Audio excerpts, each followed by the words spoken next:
மட்டக்களப்பு தேற்றாத்தீவு அருள்மிகு கொம்பு சந்தை பிள்ளையாருடைய பிரமோற்சவ விழா 2026 மிகவும் சிறப்பான முறையிலே இடம்பெற இருக்கின்றதை உலகெங்கிலும் வாழ்ந்து கொண்டிருக்கின்ற சகல சைவ மெய் அடியார்களுக்கு கூறிக்கொள்வதில் பெருமகிழ்ச்சி அடைகின்றோம். எங்களுடைய தேற்றாத்தீவு கொம்பு சந்தி பெருமானுடைய ஆலயத்தினுடைய சிறப்பு, ஆலயத்தினுடைய மிக முக்கியத்துவம் வாய்ந்த அற்புதமான நிகழ்வுகள் அநேகமானவை இவ்வாலயத்தினுடைய சிறப்பை எடுத்துச் செல்கின்ற வரலாற்று பின்னணியிலே இடம்பெறுகின்றது. இருந்தாலும் கூட நான் இப்பொழுது கிழக்கிலங்கையினுடைய இளவரசியாக இருந்து ஆட்சி செய்த உலக நாச்சியாருடைய குதிரைகள் வந்து கட்டப்பட்ட இடமாகிய அந்த தொட்டம் என்கின்ற நிலப்பரப்பிலே இருந்து எம்பெருமானுடைய ஆலயத்தை பற்றிய சிறிது வரலாற்று நிகழ்வை உங்களுக்கு எடுத்து சொல்ல விளைகின்றேன். இவ்வாலயத்தினுடைய சிறப்போ மன்னர்களுடைய ஆட்சி காலம் முதல் உலக நாச்சியாருடைய ஆட்சி காலம் வரை சிறப்பு பெற்றிருக்கின்றதை வரலாற்று ரீதியாக நாங்கள் கண்டிருக்கின்றோம். இந்த ஆலயம் இவ்வாறான ஒரு பெரிய சுத விக்கிரகமான விநாயகர் பெருமானை முழுமையாக கொண்ட கோபுர அந்த சுத விக்கிரகம் சொல்லப்போனால் இலங்கை தவிர்ந்த உலக நாடுகளில் கூட இவ்வாறான முழுமையான ஒரு சுத விக்கிரகம் கொண்ட ஒரு ஆலயமாக இந்த பேராலயம் இலங்கையிலே இருக்கின்ற சிறப்புமிக்க பேராலயங்கள் ஒன்றாக திகழ்ந்து கொண்டிருக்கின்ற தேற்றாத்தீவு கொம்பு சந்தி பெருமானுடைய ஆலயத்திற்கு புகழ் சேர்க்கின்றதாக இந்த பிள்ளையாருடைய 64 அடி உயரமுடைய சுத விக்கிரகம் எங்களுக்கு பெருமை சேர்த்துக் கொண்டிருக்கின்றது. ராஜராஜ சோழன் எவ்வாறு தஞ்சை பெருங்கோயிலை கட்டி அவ்வாறானவற்றையெல்லாம் புகழ்மிக்கவனாக ஆகினானோ அவ்வாறான ஒரு அற்புதமான இந்த சிலை விக்கிரகத்தை கொண்ட ஒரு ஆலயமாக சில விக்கிரமாக இருக்கின்ற அந்த 64 அடி விநாயகப் பெருமான ஆலயமாக இருக்கின்ற இந்த ஆலயத்தினுடைய சிறப்பு மிகவும் மேன்மையானது. ஆகவே இவ்வாலயத்தினுடைய சிறப்புக்கோ இன்னும் மேலாக நாங்கள் பார்க்கின்ற பொழுதோ மூர்த்திதலம் தீர்த்தம் வரலாறு என்கின்ற முழுமையாக இருக்கின்ற ஒரு தலமாகவும் எங்களுடைய தேற்றாத்தீவு கொம்பு சந்தி பெருமானுடைய ஆலயம் திகழ்ந்து கொண்டிருக்கின்றது.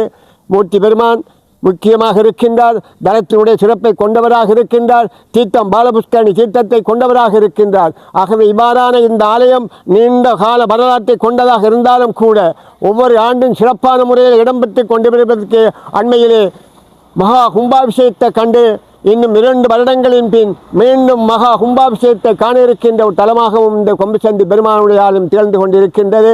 இவ்வாலயத்தினுடைய 2026ஆம் ஆண்டு பிரம்மோற்சவ விழா மிகவும் சிறப்பான முறையில் இடம்பெறுவதற்கு வேண்டிய சகல ஏற்பாடுகளையும் எங்களுடைய தேற்றாத்தீவு கொம்பு சந்தி பெருமானுடைய ஆலய பரிபாலன சபையினர் சிறப்பான முறையில் எடுத்து எம்பி செய்திருக்கின்றார்கள். 2026 பிரம்மோற்சவ விழாவினுடைய சிறப்பம்சமாக 21/4/2026 முதல் 1/5/26 வெள்ளிக்கிழமை வரை சிறப்பான நிகழ்வுகளை திருவிழாக்களை கொண்ட நிகழ்வுகள் சிறப்பாக இடம்பெற இருக்கின்றது. 21/4/2026 செவ்வாய்க்கிழமை வாய்ஸ்து சாந்தி என்கின்ற கிராம சாந்தி நிகழ்வும், 22ஆம் தேதி மிக முக்கியமான நிகழ்வு புதன்கிழமை அன்று குடுக்கல் மடம் சிறுலசிறு செல்லக்கதாம் சுவாமி முருகனுடைய ஆலயத்திலே இருந்து யானையை எழுந்தருளி யானையிலே எங்களுடைய கொடிச்சிலே அங்கிருந்து எடுத்து வருகின்ற நிகழ்வு சிறப்பான முறையில் இடம்பெற இருக்கின்றது. அடுத்து 23/4/2020 வியாழக்கிழமை புஷ்பாஞ்சலி திருவிழாவும், 24 வெள்ளிக்கிழமை கற்பூர திருவிழாவும், 25ஆம் தேதி சனிக்கிழமை சர்வவேத கோஷ திருவிழாவும், 26 ஞாயிற்றுக்கிழமை பஞ்சமுக அர்ச்சனை திருவிழாவும், 27/4/26 திங்கட்கிழமை அன்று மாம்பழ திருவிழா மிகவும் சிறப்பான முறையில் எங்களுடைய பிரதேசத்திலே நேர்த்தி செய்யப்படுகின்ற மாம்பழ திருவிழாவுடைய அற்புதமான திருவிழாவாக ஒரு புதுமையான திருவிழாவாக கதையோட்டத்தோடு மிகவும் செய்கின்ற ஒரு பிரபலியமான மாம்பழ திருவிழாவை எங்களுடைய இலங்கையை பொறுத்த மட்டிலே இந்த ஆலயத்திலே நேர்த்தி செய்யப்படுகின்ற அந்த மாம்பழ திருவிழா மிகவும் சிறப்பான முறையிலே 27/4/2026 திங்கட்கிழமை இடம்பெற இருக்கின்றது. அடுத்து 28/4/2026 செவ்வாய்க்கிழமை அன்று வேட்டை திருவிழாவும் 29 நாள் புதன்கிழமை அன்று எங்களுடைய மாம்பழ சப்பர திருவிழாவும் 30 நாள் வியாழக்கிழமை அன்று தேரடி திருவிழா, இது மிக சிறப்பான திருவிழா. அடுத்து 1ஆம் தேதி வெள்ளிக்கிழமை அன்று தீர்த்தோற்சவ நிகழ்வோடு சிறப்பான முறையில் முடிவுரை இருக்கின்றது. எங்களுடைய பிரம்மோற்சவ விழா தேற்றாத்தீவு கொம்புசந்தி பெருமானுடைய பிரம்மோற்சவ விழா 1/5/26 அன்று வெள்ளிக்கிழமை தீர்த்தோற்சவ நிகழ்வோடு நடைபெற்று முடிகின்றது. அன்றைய தினம் முக்கியமான ஒரு தினம் சித்திரகுப்தனுடைய பௌர்ணமி தினமாகி அன்றைய தினம் மிகவும் ஒரு முக்கியமான ஒரு தினம். அன்றைய தினத்தோடு இந்த தீர்த்தோற்சவ நிகழ்வோடு எம்பெருமானுடைய பிரமோற்சவ விழா முடிவுரை இருக்கின்றது. மேன்மைகொள் சைவநீதி விளங்குக உலகமெல்லாம்.